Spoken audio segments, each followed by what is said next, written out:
fertility decline is one of the greatest positive trends in human history, where women especially are able to determine for themselves if, when, and how many children they want. And you have to ask why and who would call this a crisis. It's the people who have relied for millennia on women's reproductive labor to produce laborers, consumers, taxpayers, soldiers, and religious followers. And so I see really no universe in which pronatalism can be justified through a feminist lens, because at the very heart of pronatalism is a desire to raise birth rates. And in the United States, you see this as being very much racialized, being packaged in white nationalism. And you can see roots with that as dating back to pre-Reconstruction era or the era of Reconstruction. For example, during the period of abolitionist movement leading to the Civil War, there was a narrative about replacement theory, this idea that if slavery would come to an end, that Black people would overwhelm the United States. It would no longer be what had come about with colonialism. And you see the very vestiges of that argumentation today, the hyperbole that there are certain communities that seem to be dying out. It connects to anti-immigration policies that are contemporary, but were actually in existence around that very same period of time. That was legal scholar Michele Goodwin and me, your co-host Nandita Bajaj, discussing our work on pronatalism on the Ask a Feminist podcast. Hi, everyone. We are doing something a bit different today on our Overshoot podcast. Recently, I was a guest on Ask a Feminist, a podcast from the Science Journal, the leading international journal in women's studies, where I discussed my research on pronatalism and its historical and contemporary expressions.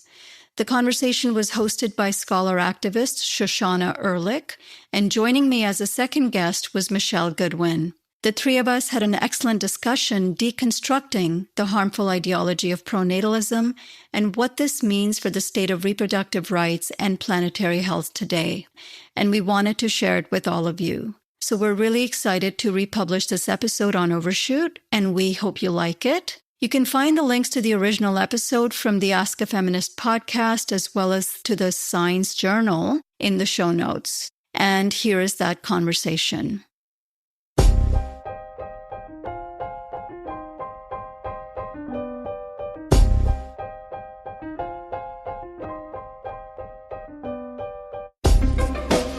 I'm Susanna Walters, and welcome to Ask a Feminist, a podcast from Signs, Journal of Women in Culture and Society. On this podcast, we actually ask feminists about the pressing issues of the day to provide the kind of feminist analysis and context that is often missing in mainstream coverage. This episode features a critical dissection of a political movement and philosophy that is unfortunately enjoying a global resurgence, and that is pronatalism. The Trump administration, having successfully killed Roe, pursues policies incentivizing certain groups to have more children. Many key administration figures, most prominently J.D. Vance and Elon Musk, are avid promoters of pronatalist worldviews, in which women's efforts to exert control over their own reproductive capacities are portrayed as threats to Western civilization itself. Our interviewer for this episode is Signs Associate Editor Shoshanna Ehrlich, an expert on the legal regulation of women's reproduction and sexuality in the U.S. and Professor Emerita of Women's Gender and Sexuality Studies at the University of Massachusetts, Boston. She is joined by Nandita Bajaj and Michele Goodwin. Nandita is the Executive Director of Population Balance, a U.S. nonprofit that works to inspire narrative, behavioral, and systemic change that shrinks our human impact and elevates the rights and well-being of people, animals, and the planet. Her research and advocacy work focuses on addressing the combined impacts of pronatalism and human expansionism on reproductive, ecological, and intergenerational justice. Michele is the Linda D. and Timothy J. O'Neill Professor of Constitutional Law and Global Health Policy and Faculty Director of the O'Neill Institute for National and Global Health Law at Georgetown University. She is a sought-after thought leader and public voice on matters of constitutional law, healthcare, bioethics, and civil liberties. She is also the executive producer of Ms. Studios and host of the popular podcast On the Issues with Michele Goodwin. Together, they offer a compelling deconstruction of the anti-feminist underpinnings of pronatalism and explicate its historical links to nativism, eugenics, and other forms of racism. There's a lot to take away from this conversation. Hope you enjoy.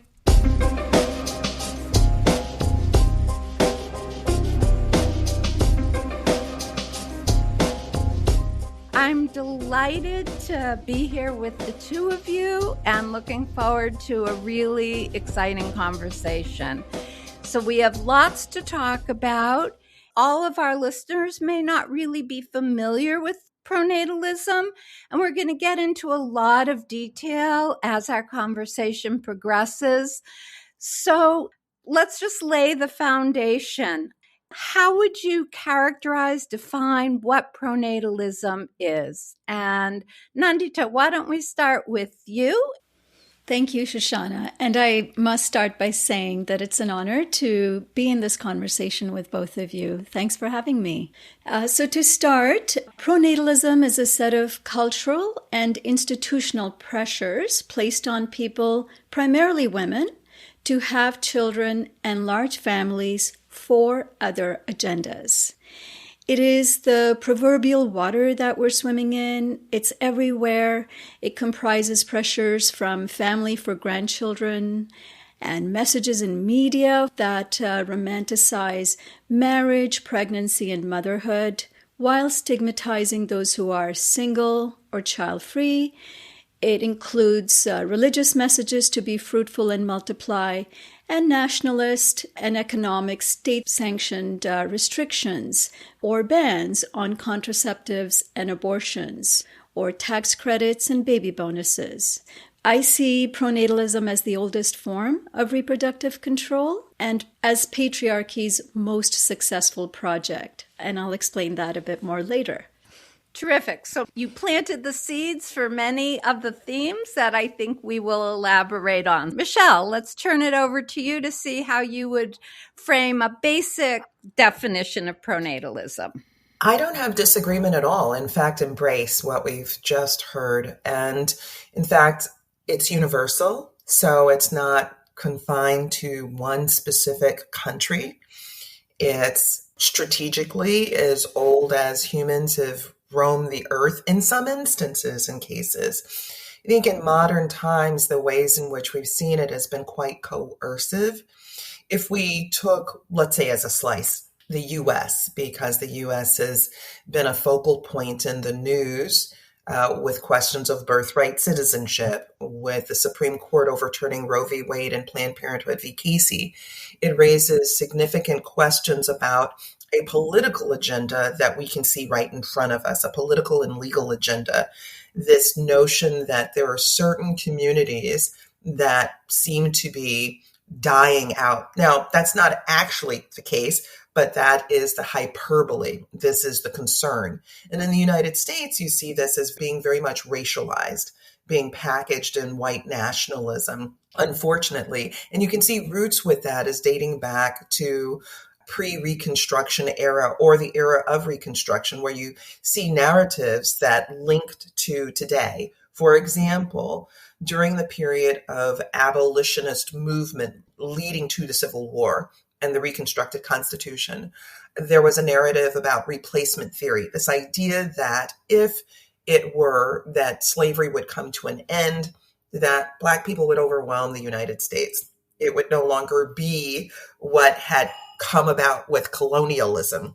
And you see the very vestiges of that argumentation today, the very same type of language. It connects to anti-immigration policies that are contemporary, but were actually in existence around that very same period of time. If you think about the Page Act, which sought to make sure that women of Chinese descent would not be able to come into the United States. to join their partners who were laboring in the United States. That is a different version of a pronatalism. One could say a pronatalism would be, let's encourage them to come and let's encourage them to get married and let's encourage them to have children. But that was not the case because of a white nationalist agenda that was about the U.S. can have laborers who are indigenous, Black, of Asian descent, but these people shall not be citizens of this country. And so the political aspect of this pronatalism is very important in and around what we do in the United States. But the United States is not the only country that practices a pronatalism, and it can also have its linkages to who do we want to have reproduce, right? We had a period of eugenics in this United States. We didn't want poor white people to have children, thus practices that forced their sterilization. And we have in other nations in the world a sense that there should be more boys, let's say, than girls, right? So pronatalism can also have its various nuances as well for us to keep in mind. Terrific. You've both set out looking sort of backwards in time and projecting forward some of the powerful impetuses behind pronatalism and making clear that, as we now will delve into more, that it's not simply about having babies, that it encompasses very profound and deeply problematic political and structural agendas. So let me ask this question of you. In 2023, what is generally regarded as the first natal conference in the U.S. was held in Austin, Texas. And it builds itself very openly, quote, it's right on the landing page, as a gathering of the brightest minds in the world. The claim was to find a sort of politically neutral solution to what they claim is a global fertility crisis, and is argued that this crisis, as women are having fewer babies, is going to lead to an older population. It'll have greater drain on social welfare systems. It'll lead to a slowdown in economic growth and productivity, resulting in, as Elon Musk apocalyptically declared, the end of civilization. Can you speak to the claim that we are in an era of dangerously low birth rates, which will destabilize the world as we know it? Because that really is what the claim was behind the Pronatalist conference. And it started in 2023. It's been held every year since. And I believe in 2025 was the largest such gathering in the world. And they simply claim they're trying to protect our future from these sort of dire consequences. So why don't we start with that question now? And either one of you, let's hear what you have to say. I'll be happy to start, since my entire career is founded on demography and reproductive rights. And Shoshanna, since we will be touching on the real motivations behind the natal conference shortly, I'll address the claim about the so-called fertility crisis that is prevalent across the political spectrum, not just the far right. Even though a lot of the architects of the natal conference are affiliated with nationalist, religious, and far-right alliances. For example, writers at North American media outlets that are considered culturally liberal, such as the New York Times, The Atlantic, Jacobin, Vox, they are increasingly joining this pronatalist chorus that we need to boost birth rates. In fact, this is the title of a recent New York Times article, The Feminist Case for Spending Billions to Boost Birth Rate. Fertility decline is a devilish problem. What if the only solution is to treat parenting as a public service worth paying for? So, let's be clear. there is no feminist case to use women's reproduction as a public service. That is and has always been the goal of patriarchy.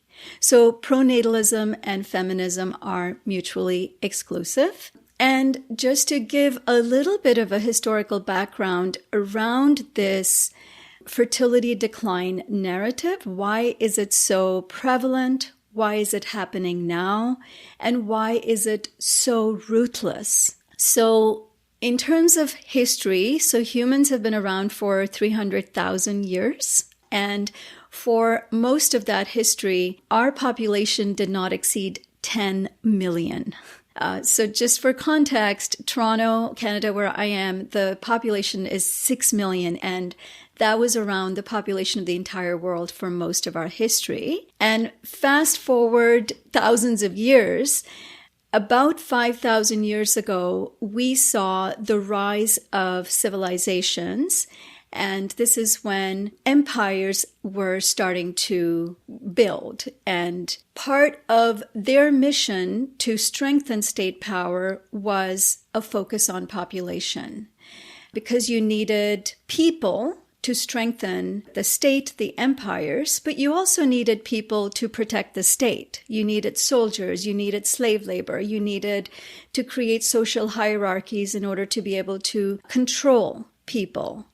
And one of the social hierarchies that came about lockstep with the rise of civilization was patriarchy, which is when women were pushed into reproductive roles and men were pushed into military roles to protect the state.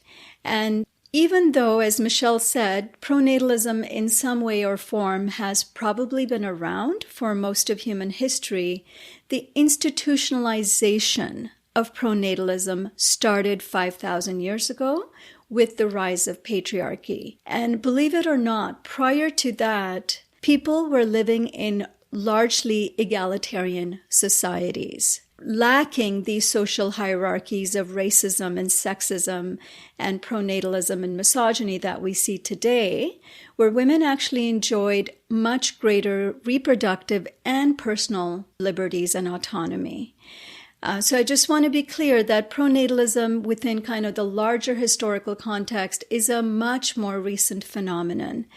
And starting with patriarchy, our population has been growing from a few million to today over 8 billion and counting. And despite the fears of the so-called population collapse from the likes of Musk's and Trump's, we are expected to add another 2.3 billion this century. And this is the largest population we've ever had in the history of Homo sapiens. So there is no scientific reason to call what we are seeing a demographic crisis. In terms of fertility rates have been declining for the last 70 years. About 70 years ago, women were having on average 5 or more children for their lifetime. Today, the average fertility rate is 2.3.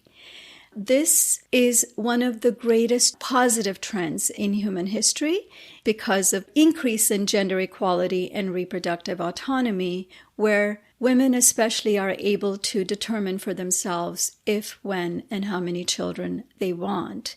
And it's being described as a crisis. And you have to ask why and who would call this a crisis. It's the people who have relied for millennia on women's reproductive labor to produce laborers, consumers, taxpayers, soldiers, religious followers, etc. And so there are real issues for an economy and for nation states that are built on this Ponzi scheme of growth. We have really built our entire globe on this notion of growth. And so now that growth is showing signs of slowing down and eventually stopping, all of these architects are freaking out because they will not be able to exploit women primarily, but also all of the social hierarchies that have emerged, that have allowed for cheap labors that Michele spoke about, that have allowed for exploitation of resources from the global south, etc., to cease. And we will have to look at other ways of reorienting our economies and nation states that don't rely on growth. Okay. So what's being decried, at least in part, as a crisis reflects not for all people who have the capacity to become pregnant, but for many, the decline reflects increasing ability to control one's fertility rather than this dramatic crisis. So pronatalism, as both of you have suggested quite clearly, is linked to a number of far-right ideologies, including white nationalism, eugenics, and anti-feminism. And I'm sure there's more, but those I would say are the three most prominent tropes.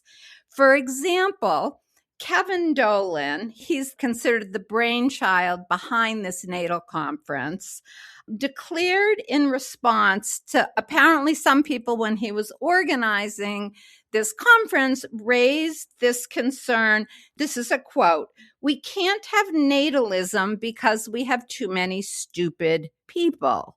What Dolan said, directly in keeping with this idea behind the conference that it was the gathering of the, quote, brightest minds in the world, his response was that no one needs to worry because, quote, "the only people who are going to respond to our natalism conference are going to be at the higher end of the distribution," further announcing that the pronatalist and the eugenic positions are very much not in opposition. They're very much aligned. So, Michele, if you would speak to the eugenical, the white nationalists, the anti-immigrant implications, strands, historical roots of pronatalism, that would be terrific. Let me start by further expanding our nuance as to what pronatalism can look like and its political motivations. So during the period, the antebellum period in the United States or in any part of the world where you want a class of people to be engaged in exploitative labor, where their labor is exploited, then you also see vestiges of pronatalism. So Thomas Jefferson wrote to other politicians that he preferred to stock his plantation with girls and women because he said they turn a profit every year or two. The expansion of that enterprise was a version of a pronatalism, but not the way in which we see it today. But that is something. Let me exploit labor. Let me extricate as much and squeeze as much as I possibly can out of individuals that are perceived as expendable, fungible, with no citizenship, with no rights. And I think it's important to take this moment that I sometimes ask audiences, which is, what story does a mother tell her child the night before the slave auction when either one will be sold off and never see again? And I really want audiences to rest on that question, because if we look at this, and again, not to U.S. navel gaze, but I think the U.S. serves as an important case study right now.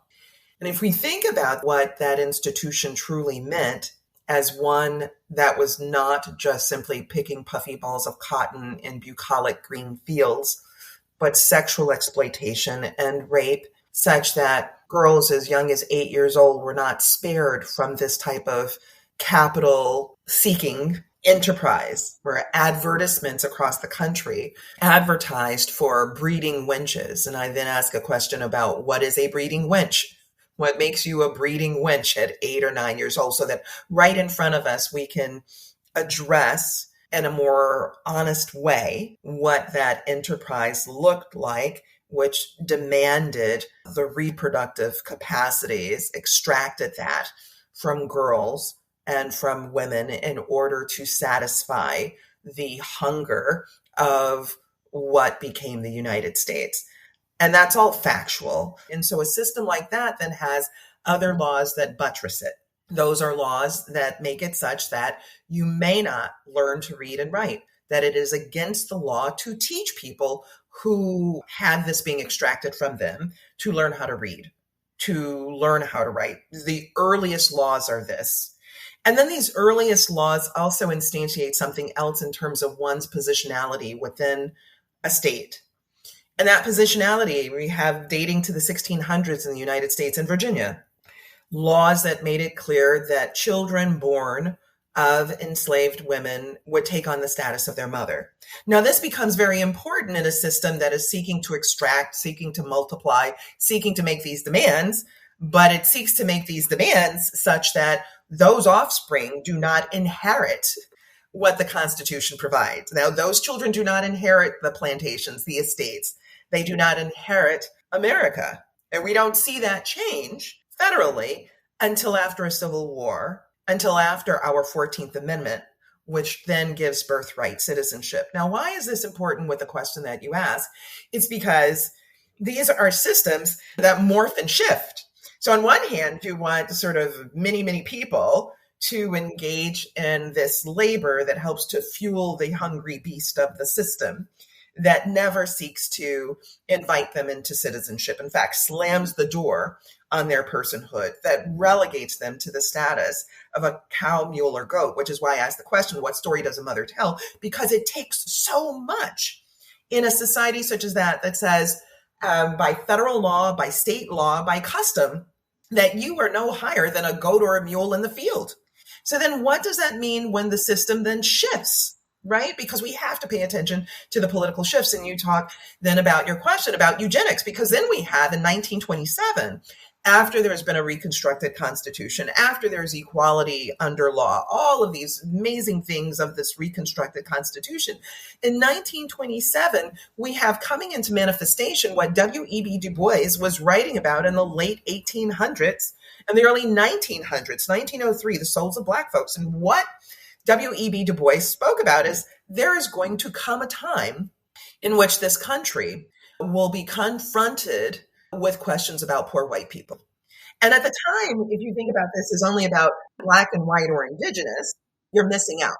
Because W.E.B. Du Bois was raising a flag to a country that lacks its moral compass in these ways, will continue to have a sort of lacking moral compass. And that's 1927, we see in the case Buck v. Bell, which goes up before the United States Supreme Court, where the United States Supreme Court upholds a Virginia eugenics law that provides for the compulsory sterilization of individuals that are considered to be unfit.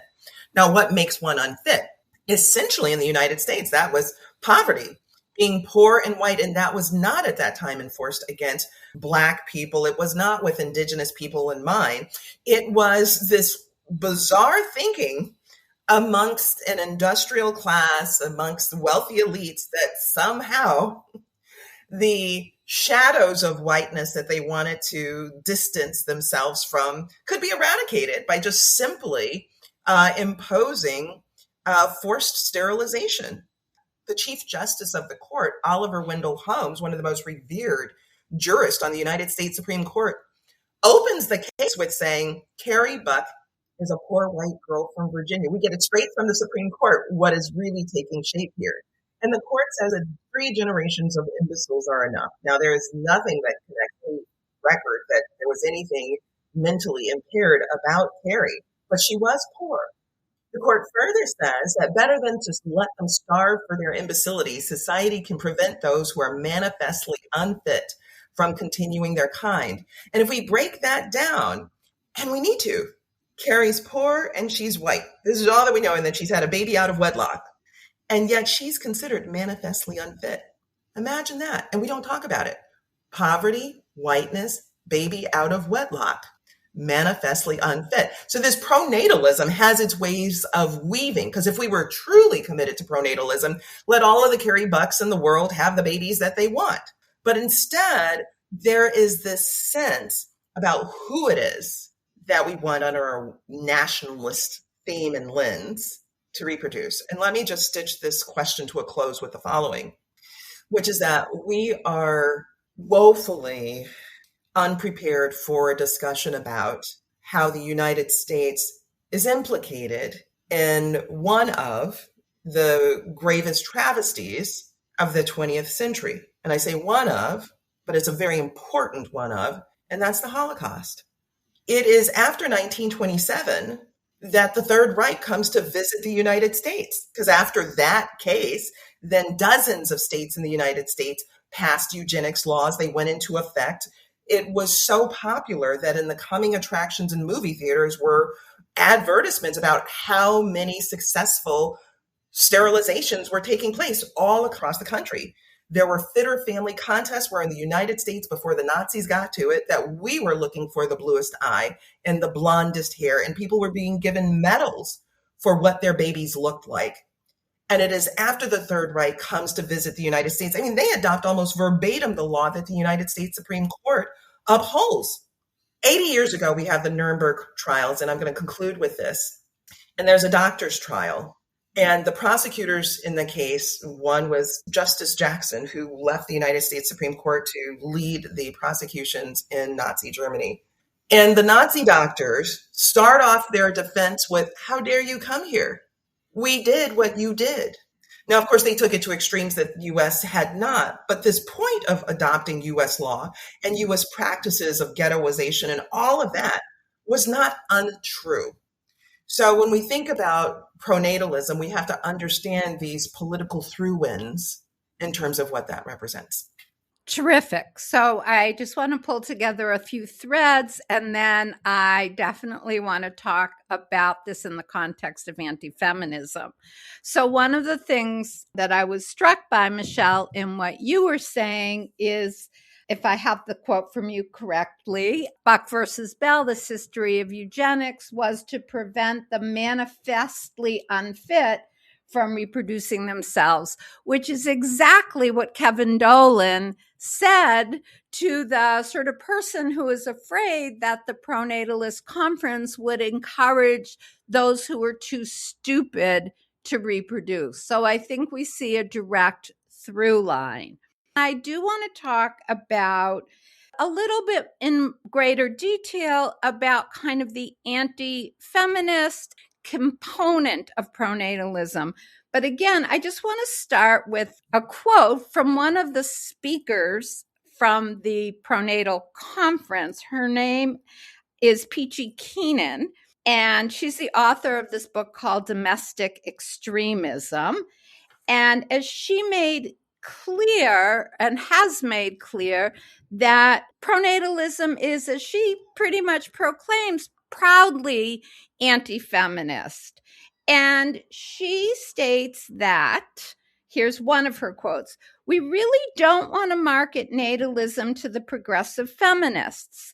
The people maxing out their fertility should be people, ideally, who won't raise their children to be gender-neutral furries who want to join Antifa one day." I guess if you would speak either in the U.S. stage or in the global stage, the connection between pronatalism and anti-feminism, that would be terrific.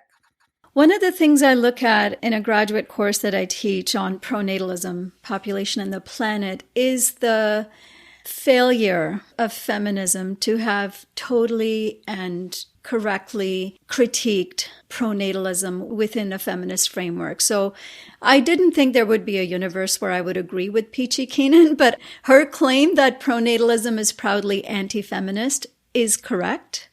But I will go a step further and say, I wish that feminism had actually owned that narrative as it has so many other areas of reproductive rights and women's rights. The reason I said earlier that pronatalism is one of the most successful projects, or maybe the most successful project of patriarchy, is because it has weaved its way into not just anti-rights narrative of the far right, of the religious and political and economic forces, but also because it is very much present within progressive discourse. this notion that all women want to and should become mothers, even including neoliberal feminism, where there is this notion that women can have it all, really failed to look at the roots of pronatalism and its ties to, as Michele has already spoken about, racist, eugenicist, nationalist, political, and economic agendas that have always seen women's reproduction as a tool for continuing on or strengthening these institutions. Challenging pronatalism doesn't challenge procreation or motherhood, and we need to separate those two. Incredible feminist work has looked at motherhood as an institution and motherhood as a relationship. And we need to be clear that when we talk about pronatalism, it is only seen through the lens of institutional strength. I see really no universe in which pronatalism can be justified through a feminist lens, because at the very heart of pronatalism is a desire to raise birth rates for external agendas that we've spoken about at length. And if we were to speak truly about the tenets of reproductive justice, to truly give people, especially women, the power to decide if they want to parent, when they want to parent, and the ability to raise children in environments that are ecologically, materially, emotionally secure, pronatalism will never even enter the discourse. It has no room for it within that discourse. And I want to congratulate you all for considering this conversation as a feminist conversation, because in my work looking at the link between population and pronatalism, there is so much negation of population as an issue, of looking at the environmental crisis as an issue, because there have been so many cases, as Michele laid out, where even the population narrative was used as a means to control women's reproduction, whether through forced sterilizations or through coerced family planning programs, etc. But if we get to the very, very heart of why population ever became an issue, it was because of patriarchal control over women's reproduction to grow the numbers of people for external agendas. So for me, population is a major feminist concern because at the root of it is the growth that has happened on the backs of the most marginalized girls and women. To state some stats, 640 million girls and women alive today were married as child brides. Half of all pregnancies around the world are unplanned. That's 121 million pregnancies globally. And with your work, Shoshanna, around narratives around abortion, narratives around family planning, and contraceptives, these are the real barriers that are preventing people, primarily women, from accessing reproductive health services, not because they're not physically available, but because the religious and political and economic motivators are keeping them from psychologically crossing that barrier to their own liberation. And that's why population has grown for the most part. And so, to me, there is no room for pronatalism within progressive feminist discourse.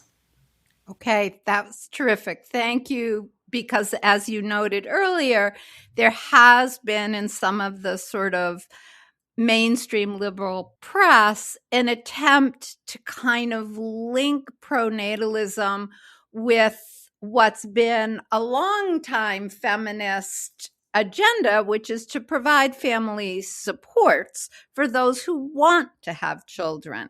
And I think you've done a really nice job of kind of decoupling those and saying that that linkage doesn't hold water. But I want to ask if you can link what's happening here, which is the focus has been rather U.S. in terms of the natal conferences, the Trump administration, some of the proponents of this movement. Is this a U.S. phenomena solely, or can you link this to the global stage? Yeah, very quickly, it is definitely a global phenomenon. As I said, it's not being driven by the same motivations in every place. In the US currently, it's very, very rooted in religious and white nationalist propaganda. But white nationalism may not be at play in India or in other global south countries where there are other motivators pushing women to bear children.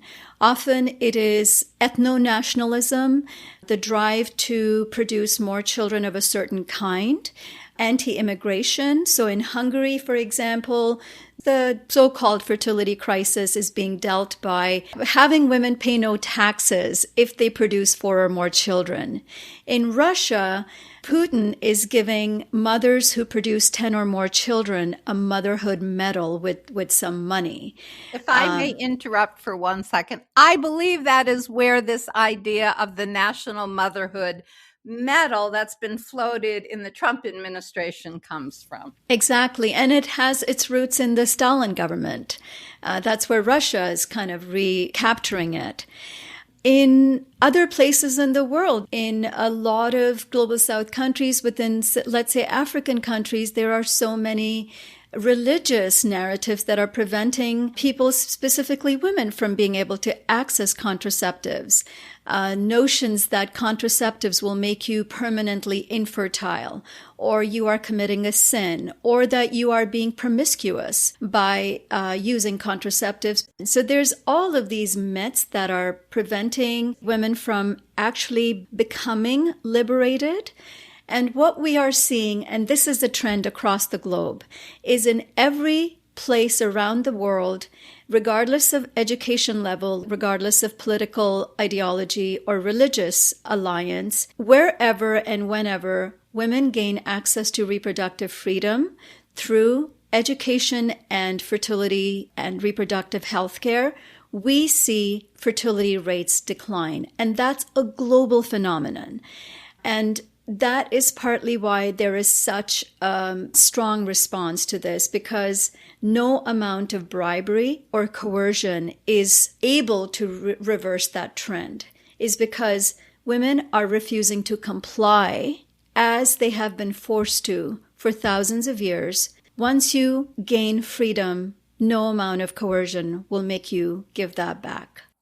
I think we're going to end there, but I think that you both have brought incredible richness and depth to this conversation and really unpacking the structural, historical, global implications of a doctrine that is deeply pernicious, opposed to ideas of bodily autonomy, decision-making, owning one's labor. So I thank you both for really bringing needed depth to this conversation.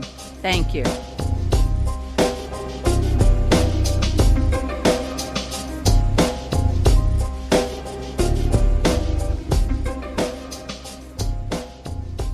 Thanks so much to Michele and Nandita for this compelling conversation, and to Shoshana for facilitating.